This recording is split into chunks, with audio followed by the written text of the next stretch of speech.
नमस्कार and welcome back. Iran की total तबाही शुरू हो गई है। जो डोनाल्ड ट्रंप ने बोला था कि भी मैं रात के 8 बजे तक मेरी जो मोहलत है उसके बाद मैं तबाही शुरू करूंगा, उसने ऑलरेडी शुरू कर दी। जो इनके पावर प्लांट्स हैं उसको एक को उड़ा दिया गया है। क्यों उड़ाया वो भी बताऊंगा। लेकिन साथ में एक पनौती कंट्री है पाकिस्तान, जिसको लगता है कि वो सुपर पावर है। उन्होंने अमेरिका को एक प्रपोजल दे दिया। प्रपोजल ये था कि 45 दिन के लिए आप युद्ध को बंद कर दीजिए, बैठकर बातचीत कर लेते हैं और उसके बाद देख लेंगे कि क्या करना है। ट्रंप को पता था ये मुसलमान यही काम करते हैं, इनको टाइम चाहिए होता है रीग्रुप करने के लिए।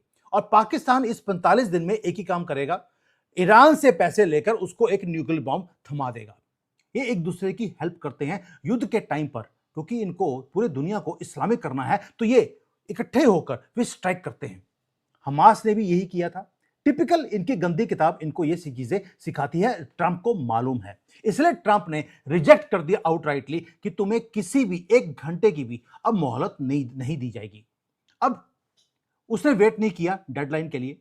उसने बोल दिया कि यार इनकी ठुकाई करना शुरू करो, ये उसके बिना ये बंदे दे पुत्र नहीं बनेंगे। वैसे भी उसको पता है ये बंदे दे पुत्र बन ही नहीं सकते। हैमर ऑलरेडी इनके ऊपर गिरना शुरू हो गया है। एक सिटी बाय सिटी उनको डार्कनेस में भेजा जा रहा है। और मिडिल ईस्ट जो देख रहा है आज की डेट में, विटनेस कर रहा है मैसिव कोऑर्डिनेटेड एयर असॉल्ट, जो आज तक जिंदगी में किसी ने देखा नहीं होगा। और डोनाल्ड ट्रंप ने बोला ये तो मैं ट्रेलर दिखा रहा हूं, इसके बाद जो मैं करूंगा आपको रियासत पुदीना में मैं दोबारा भेजूंगा। ये क्यों किया जा रहा है? मैं पहले बोला इनका एक पावर प्लांट को उड़ा दिया, जबकि डेडलाइन आज रात की है। क्योंकि ईरान की गवर्नमेंट ने एक टॉन्ट किया अमेरिका को। उन्होंने बोल दिया यार तुम रात के 8 बजे की वेट क्यों कर रहे हो, पहले कर दो। और जो उन्होंने विश किया था, अमेरिका बोलता कोई बात नहीं बेटा, आपको पहले अटैक चाहिए, हम कर देते हैं। उस टॉन्ट के 2 घंटे के बीच में जो मशाद पावर प्लांट है उसको नक्शे, जो दुनिया का नक्शा होता है, उससे खत्म कर दिया गया। और ये चीज होती है जब आप ब्लफ करते हैं। इनको लगता था कि यार अमेरिका को टॉन्ट करेंगे वो जवाब नहीं देंगे। वो ट्रंप है, वो बाइडन नहीं है, वो राहुल गंदगी नहीं है, वो ट्रंप है। उसने उसी वक्त अपने स्टेल्थ बॉम्बर्स को बोलकर एक पावर प्लांट को उड़ा दिया। अब ईरान क्या कर रहा है? वही टिपिकल मुसलमान स्टाइल। इन्होंने अपने बच्चों को और जो इनकी औरतें हैं, जिसकी कोई वैल्यू नहीं होती इनके धर्म के अंदर, धर्म नहीं कल्ट के अंदर, उन सबको पावर प्लांट्स के अंदर भेज दिया। क्योंकि उनको पता लग गया कि एक पावर प्लांट गया, अब बाकी के भी जाएंगे।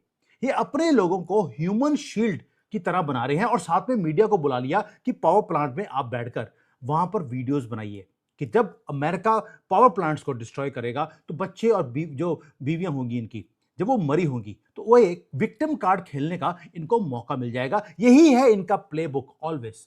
और जो स्टूपिड मीडिया है भारत की भी और दुनिया की ब्रांडों की, वो हमेशा पैसे लेकर इन मुसलमानों से वो फॉलो करते हैं इनके नैरेटिव को। इसकी डिटेल्स में बाद में दूंगा कि ईरान ने और कौन कौन सी गंदी हरकतें करी हैं इसके साथ। क्योंकि ये सिर्फ एक ही हरकत नहीं करते, जब ये गंदगी पे आते हैं तो ये गंदगी पूरी चरम सीमा पे ये ले जाते हैं। लेकिन इससे पहले बात करते हैं इजराइल और यूएसए की। इन्होंने क्या किया? ईरान ने डेयर किया एक बार तो कोई बात नहीं, इनको आंसर दे दिया। अब देखते हैं जो स्केल ऑफ डिस्ट्रक्शन था इनकी धमकी देने के बाद, ईरान का जो टॉन्ट था उसकी प्राइस ईरान को कैसे पे करनी पड़ी। कल रात क्या कुछ हुआ है? इजराइल ने ऐसी एयर स्ट्राइक्स करी हैं सेंट्रल ईरान के अंदर। अमेरिका क्या कर रहा है? वो साउथ का जो एरिया है, जो स्टेट ऑफ हॉर्मुज के पास है, वो वहां पर कॉन्सेंट्रेट कर रहे हैं। और इजराइल कर रहा है सेंट्रल ईरान और तेहरान के अंदर। जो इनकी अर्देकान फैसिलिटी थी खत्म कर दी गई। ये क्राउन ज्वेल था इनका, ऑयल और यूरेनियम की प्रोसेसिंग का एरिया खत्म कर दिया गया। और ये यूनिक है, ये वाइटल है। क्यों? क्योंकि ये जो स्ट्राइक्स हैं ये एक एक करके जो पेट्रोकेमिकल की इनकी जितनी भी फैसिलिटीज हैं उसको डिस्ट्रॉय किया जा रहा है ताकि ये तेल को प्रोसेस ही ना कर सके। इनका एक और जगह है जो रिसर्च एंड इंडस्ट्रियल कॉम्प्लेक्सेस हैं शिराज में और मरदस में, उसको भी बिल्कुल मिट्टी में मिला दिया गया। एक इनके पास यूनिवर्सिटी थी, उसका नाम था शरीफ यूनिवर्सिटी। लेकिन इसराइल और अमेरिका को पता लगा कि यहां पे तो कोई शरीफ बन के निकलता ही नहीं है, ये तो टेररिस्ट बनाते हैं। और ये यूनिवर्सिटी टेक्नोलॉजी की करती क्या थी? वही बॉम्ब मिसाइल्स यही बनाते थे। इसको ये MIT ऑफ ईरान बोलते थे। एब्सोल्यूट कोर था एरोस्पेस न्यूक्लियर इंजीनियरिंग का ईरान के लिए। पूरी की पूरी लेबोरेटरीज को, पूरे डाटा सेंटर को, पूरी यूनिवर्सिटी को उड़ा दिया गया। बॉम्ब नहीं फेंके, बंकर बस्टर बॉम्ब्स को यूनिवर्सिटी में फेंका और उसके बाद 5-6 घंटे तक बॉम्ब्स फटते रहे अंदर से। यानी कि इनके यूनिवर्सिटी के नीचे मिसाइल्स और बॉम्ब्स की फैक्ट्री थी और इसको ये बोलते थे MIT ऑफ ईरान। उड़ा दिया गया, परवाह नहीं किया उन्होंने कि यूनिवर्सिटी है या गंदी सी मस्जिद है। एक गंदी सी मस्जिद थी, उसको भी उड़ाया, उसके नीचे भी 5-6 घंटे से इनका सब कुछ फटके हाथ में आ रहा है।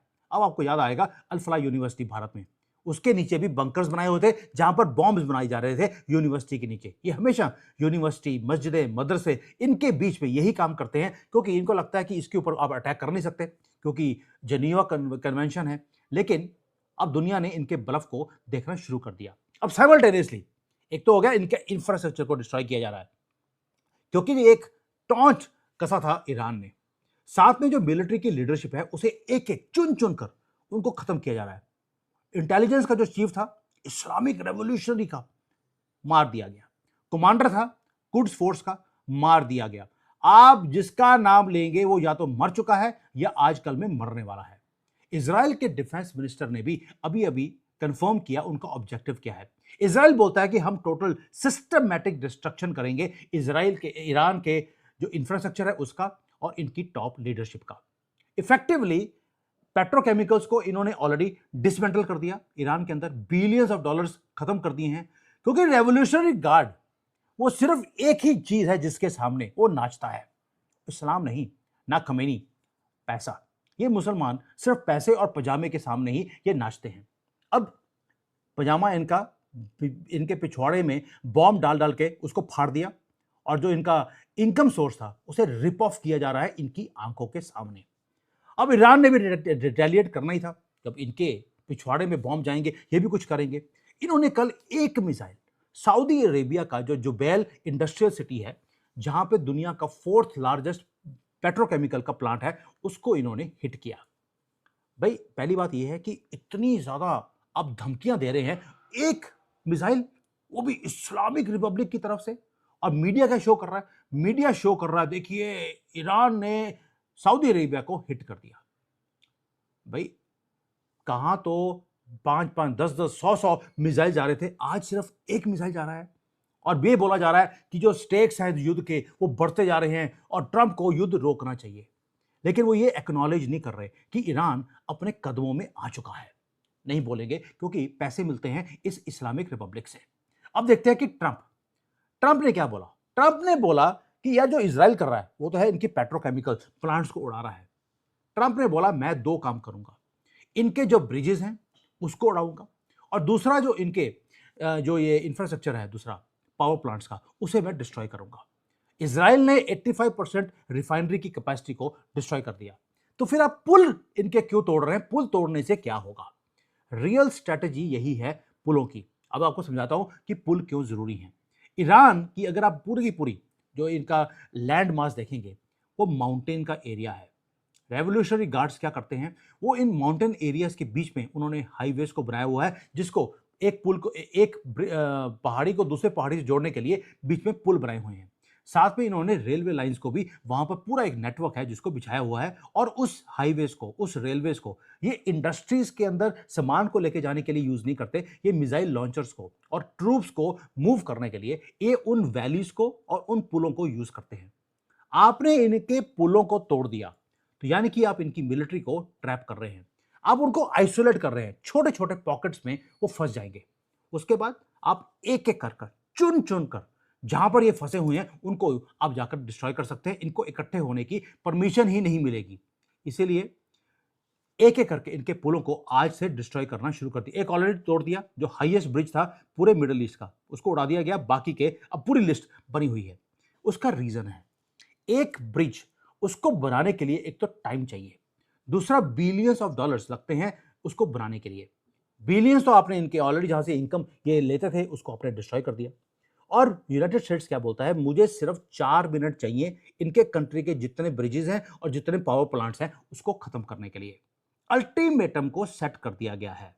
अगर ईरान ने रजीम चेंज नहीं करी आज, और दूसरा अगर स्ट्रेट ऑफ हॉर्मुज को नहीं खोला, तो हर मेजर ब्रिज उसको तोड़ दिया जाएगा, उसकी एग्जिस्टेंस को खत्म कर दिया जाएगा, साथ में पावर प्लांट को भी खत्म, ताकि ये रियासत पुदीना में गधों पे शुरू हुए थे, वहीं पर ये वापस पहुंच जाएंगे और पहुंचा भी दिया जाएगा। अब ईरान का रिस्पांस, मैंने आपको शुरू में बताया था कि ये डेस्परेट हो चुकी है ईरान वाले। जीता हुआ आदमी डेस्परेशन नहीं दिखाता। स्टेट मीडिया के ऊपर इन्होंने अपने लोगों को बोलना शुरू कर दिया कि आप ह्यूमन चेन बनाइए पूरे के पूरे पावर प्लांट्स के अंदर। क्या बोला, नाम क्या दिया? Iranian youth are building the future. ये नाम दिया है बच्चों को कि आप इस कंट्री के फ्यूचर को बिल्ड करने के लिए आप पावर प्लांट के अंदर जाके बैठ जाइए ताकि आप ह्यूमन शील्ड की तरह आप काम करें। ये अपने स्कूल के बच्चों को, उनको सबको भेज रहे हैं मार्च करने के लिए फैसिलिटीज के ऊपर, पुलों के ऊपर। पुल के ऊपर भी इन्होंने बोल दिया कि आज रात को 8 बजे के बाद अमेरिका स्ट्राइक करेगा, आप 2 बजे से पुल जो है पूरे बच्चों से भर दीजिए ताकि अमेरिका उन पुलों को उड़ा ना सके। ये हालत है इस्लामिक कंट्री की। They want international media to film कि जो सिविलियंस हैं उनकी कैजुअलिटीज हो रही है ताकि ईरान विक्टिम कार्ड बाहर निकाल सके। वैसे ही जैसे हमास ने किया था गाजा में, जब दरिंदगी दिखाई इसराइल में, उसके बारे में बात नहीं करेंगे, लेकिन जब इनके कॉकरोच 50,000 60,000 इसराइल ने मार दिए तो उनको फिल्म कर करके वो पूरे इंडिया इंटरनेशनल मीडिया में दिखाकर पैसा इकट्ठा किया है। इनको बच्चों के मरने का दुख नहीं था, उन मरे हुए बच्चों के ऊपर भी इन्होंने कमाई करी है। ये है इस्लामिक रिपब्लिक। अब हिपोक्रेसी देखिए एलिट्स की, वो भी पूरी एक्सपोज कर दी अमेरिका ने जानबूझकर। जो रजीम है वो 12-12 साल के बच्चों को युद्ध के लिए भेज रही है, पुलों पे भेज रही है, बंदूकें देके भेज रही है, इवन की जो इनके पावर प्लांट्स है वहां भेज रही है। लेकिन जो एलिट्स हैं वो क्या कर रहे हैं? जो ईरान के ऑफिशियल्स हैं, उनके एलिट्स लॉस एंजलिस में लेविश जिंदगी वो जी रहे हैं, बड़े बड़े मैंशंस हैं उनके पास। जो सुलेमानी था उसकी नीस पकड़ी गई है अभी अभी अमेरिका के अंदर, ये जानबूझ के पकड़ा है उसे मार्को रूबियो ने। ग्रीन कार्ड था और वहां बैठकर वो यूएसए के ट्रूप्स के ऊपर जब गोलियां चल रही हैं वहां पर वो वीडियोस बना रही है कि उसे कितनी खुशी है। एक तरफ तो आप एंटी अमेरिकन हैं और दूसरी तरफ उसी अमेरिका का ग्रीन कार्ड लेकर अब वहां पर चैन की जिंदगी अब जी रहे हैं। और आपके बच्चे जो हैं यहां पर ईरान के, उनको भेज दिया लड़ने के लिए। लोग देखते हैं, इसलिए यूएसए ने डेलिबरेटली इन चीजों को ईरान के लोगों को दिखाना शुरू कर दिया। जो पीपल हैं ईरान के, वो अब देख रहे हैं ट्रुथ कि एलीट रूलर्स हमें तो मरने के लिए छोड़ दिया और अपने बच्चों को भेज दिया अमेरिका में चैन की जिंदगी जीने के लिए, पैसे देकर भेजा उनको। इसलिए जो रजीम है वो टेरिफाइड है क्योंकि उन्हें पता लग गया कि इनके लोग अब इनका साथ नहीं देंगे। आपको याद होगा एक जो पायलट था जो 36 घंटे तक फंसा रहा, उसे बचाने के लिए जो ईरान के लोग हैं उन्होंने ह्यूमन शील्ड बनाया और ईरान की जो रेवोल्यूशनरी गार्ड्स हैं उनको वहां पर पहाड़ी तक जाने नहीं दिया। ये चीज भी आपको पता होनी चाहिए, इसलिए जो रजीम है वो टेरिफाइड है। स्टेट टेलीविजन के ऊपर वो लोगों को पकड़ते हैं सड़कों से जो एंटी ईरान नारे लगा रहे हैं, उनको हथकड़ियां पहनाई जा रही हैं और उनको बुला दिखाया जा रहा है ऑर्डिनरी सिटीजन्स को, बाकियों को, कि आपका भी यही हाल होगा, इन सबको गोली अब हम मारने वाले हैं। दोस्तों अब हो क्या रहा है, ये जो ईरान के लोग हैं उन्होंने ट्विटर के ऊपर जाकर कोऑर्डिनेट्स डालने शुरू कर दिए हैं बेंजामिन नेतन्याहू के सोशल मीडिया के अकाउंट के ऊपर कि ये एरिया है जहां पर एक इस्लामिक रिपब्लिक का गार्ड खड़ा है, इसे आप गोली मार दीजिए या मिसाइल से इसको खत्म कर दीजिए। एक लेडी है, उसने डायरेक्टली कैमरा के ऊपर आकर, कोई रिग्रेट नहीं था, उसने बोला कि मैं कोऑर्डिनेट्स भेज रही हूं नेतन्याहू को क्योंकि मैं चाहती हूं कि वो एक एक कर ये सारे टारगेट्स को खत्म करे ताकि रजीम का जो पकड़ है हमारी जिंदगी के ऊपर 50 साल से वो खत्म होगी, हम चैन की जिंदगी जीना शुरू करेंगे। हमें ये इस्लामिक जानवरपन हमें नहीं चाहिए, हमें पर्शिया चाहिए जहां पर इस्लाम का नामो निशान नहीं था। अब ये तो हो गया जो ईरान के साथ अमेरिका और इजराइल कर रहे हैं और इजराइल ईरान के लोग जो कर रहे हैं। जो ये केओस है उसके बीच में आपने देखा कि एक आदमी था जो पकड़ा, जो फंसा हुआ था 36 घंटे से, उसको पकड़ लिया, उसको बचा लिया गया। उसको बचाया है तो सबसे ज्यादा दुख किसको हो रहा है? सबसे बड़ा दुख हो रहा है चाइना को। वो क्यों? क्योंकि चाइना ने यहां पे 2 दिन से प्रोपेगेंडा बनाया हुआ था कि इस बंदे को अमेरिका बचा नहीं सकता। उसने बचा लिया और वो बचा ना सके उसके लिए स्पेशल मिसाइल्स को भेजा गया चाइना की तरफ से ईरान को। तभी जो इनके 2-3 प्लेन्स उड़े हैं वो चाइनीज मिसाइल्स के कारण ही उड़े। अब एक और सपोर्ट आ गई, वो आई है चाइना के लोगों से। चाइना के लोगों ने बोला, अभी रिसेंटली चाइना ने क्या किया है, एक स्पेशल हेलमेट डाल दिया अपने सारे ही सोल्जर्स के लिए कि अगर कभी भी आप पकड़े गए युद्ध के मैदान में तो उसके अंदर एक बॉम्ब लगा हुआ है, वो सेल्फ ट्रिगर करेगा रिमोट कंट्रोल से और वो फट जाएगा, आप दुश्मन के हाथ में लग ही नहीं सकते, आपका सर को फोड़ दिया जाएगा। अमेरिका ने अपने इतना मिलियंस ऑफ डॉलर्स का नुकसान करवा लिया अपने एक बच्चे को पकड़ने सेव करने के लिए, और चाइना क्या बोलता है, अगर आप पकड़े गए आपको उड़ा दिया जाएगा। अब लोग देखते हैं difference in America and in China, और लोगों ने सोशल मीडिया के ऊपर आकर इसके खिलाफ बोलना शुरू कर दिया। इसके ज़्यादा मैं शेयर नहीं कर सकता, ये सिर्फ आपको बताना था कि ऐसा कुछ हो रहा है ना। मुझे अपनी गर्दन भी बचानी है। साथ में यूनाइटेड किंगडम ने भी एक काम किया, उसने देखा कि ईरान हार रहा है, और यूनाइटेड किंगडम के अंदर, यूके के अंदर आपको मालूम है कि ईरान के लोग, ये इस्लामिक, ये कितने ज़्यादा उन्होंने टेक ओवर कर लिया है। अगर यूके सपोर्ट दिखाता है अमेरिका को, तो वो वहां पर दंगे करेंगे अपने कंट्री को बचाने के लिए। उसने वॉशिंगटन का साथ देना बंद कर दिया। उसने बोल दिया कि मैं आपका बिल्कुल सपोर्ट नहीं करूंगा अगर आपने वहां पर पुल और जो पावर प्लांट्स हैं उसको डिस्ट्रॉय किया तो।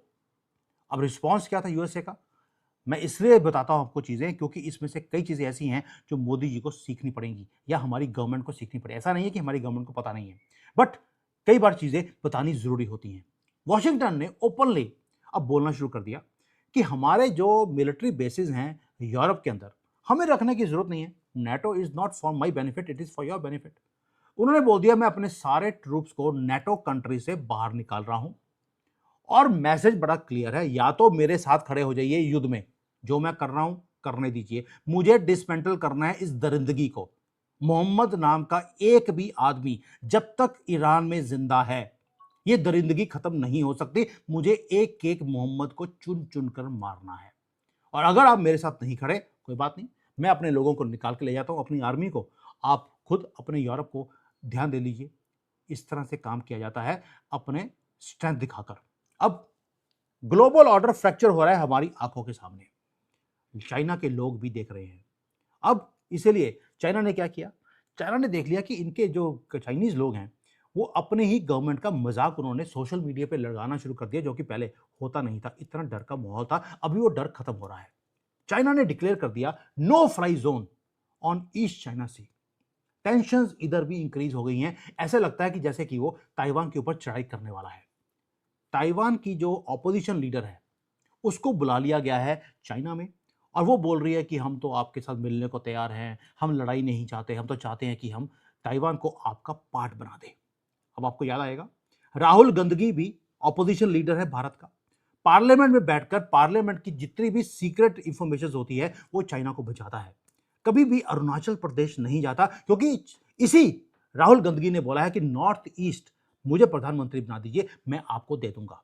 ये चाइना कभी भी युद्ध डायरेक्टली नहीं लड़ता है, वो हमेशा ही ऑपोजिशन लीडर्स में जो बिकाऊ लीडर्स होते हैं उसको अपने पाले में रखता है, और जिस दिन वो बन गए वहां के प्रधानमंत्री या उनके हाथ में सत्ता आ गई, उसके बाद जो उसने प्रॉमिस किया था राहुल गांधी ने वो दे दिया जाएगा। वही चीज वो ताइवान के साथ कर रहा है। कई लोग बोलते हैं कि सर ताइवान के साथ युद्ध होगा। मेरा आंसर बड़ा क्लियर है, चाइना कभी युद्ध लड़ता ही नहीं, वो दूसरों से युद्ध लड़वाता है, और ऑपोजिशन के बिके हुए लीडर्स को वो अपने पाले में कर वो अपना काम करवाता है। इसलिए बोल रहा हूं, राहुल गांधी इस देश के लिए एक अभिशाप है। इसका खत्म होना उतना ही जरूरी है जितना खमेनी का खत्म होना जरूरी था। मैं ये नहीं कह रहा हूं इसको गोली मार दो, इसको पॉलिटिकली खत्म करो। वो चीज करनी अब हमारे हिंदुओं के हाथ में है। सनातनी को समझाने की जरूरत नहीं है, वो हमेशा ही इस देश के साथ था, हिंदू का ही स्यापा है। दोस्तों, जो घड़ी है वो वेट कर रही है आज रात के 8 या 9 बजे की। एक तरफ तो ईरान बोलता है मैं बैक डाउन नहीं करूंगा, दूसरी तरफ वो बैक डोर के ऊपर वो बातें भी कर रहे हैं। पाकिस्तान से बुलवा दिया कि 45 दिन का पॉज कर लीजिए। अमेरिका इन इस्लामिक जानवरों की बात सुनने के लिए रेडी नहीं है। और ईरान ने डिमांड क्या किया, ईरान देखिए एक तरफ तो कह रहा है मैं सरेंडर नहीं करूंगा, और डिमांड कर रहा है कि आप परमानेंटली वॉर को बंद कर दीजिए, और मैं जो कोई भी शिप अगर स्ट्रेट ऑफ हॉर्मुज में से निकलेगी तो मुझे जजिया वो दे दीजिए $2 मिलियन का। $2 मिलियन नहीं देना तो 2 मिलियन रियाल ही दीजिए, मुझे कुछ पैसे दे दीजिए बस। दे आर डिमांडिंग कि जो सैंक्शंस है ईरान के ऊपर उसको आप लिफ्ट कर दीजिए ताकि मैं पैसे बना लूं। मतलब बड़ा साफ है कि आप मेरा हलाला कर लीजिए, आप मेरा हलाला कर लीजिए, आप मेरी कंट्री को तबाह कर दीजिए, बस मुझे पैसे दे दीजिए। टिपिकल मुसलमान स्टाइल। और वाशिंगटन वाशिंगटन ने सुनना ही बंद कर दिया। उसने क्या किया, अपने स्टेल्थ बॉम्बर्स को तैयार कर लिया। टारगेट्स जहां जहां पे ईरान का हलाला करना है उस टारगेट लिस्ट को फाइनलाइज कर दिया और आज रात को दो ही काम हो सकते हैं। या तो हम एक ऐसा अनप्रेसिडेंटेड डार्कनेस देखेंगे ईरान के अंदर जो कभी भी इन्होंने सोचा नहीं था, या एक और हो सकता है वो होगा कि कोई ना कोई पीस डील आखिरी मोमेंट पर वो साइन कर ली जाएगी। मिडिल ग्राउंड नहीं है, इसके अंदर नेगोशिएशन की कोई भी गुंजाइश नहीं है। या तो टोटल सरेंडर होगा ईरान का या टोटल डार्कनेस आएगी ईरान की। काउंटडाउन शुरू नहीं हुआ दोस्तों, काउंटडाउन खत्म होने वाला है। And this is that moment which we were waiting for a very very long time. 47 year से इस मोमेंट की हम वेट कर रहे थे। लेट्स होप कि आज 1 2 3 ईरान की लीडरशिप का आज हो जाएगा, ताकि ये दरिंदगी जो मोहम्मद नाम के लोगों ने करी है वो आज से खत्म होनी वो शुरू हो जाएगी। थैंक यू, जय हिंद, वंदे मातरम।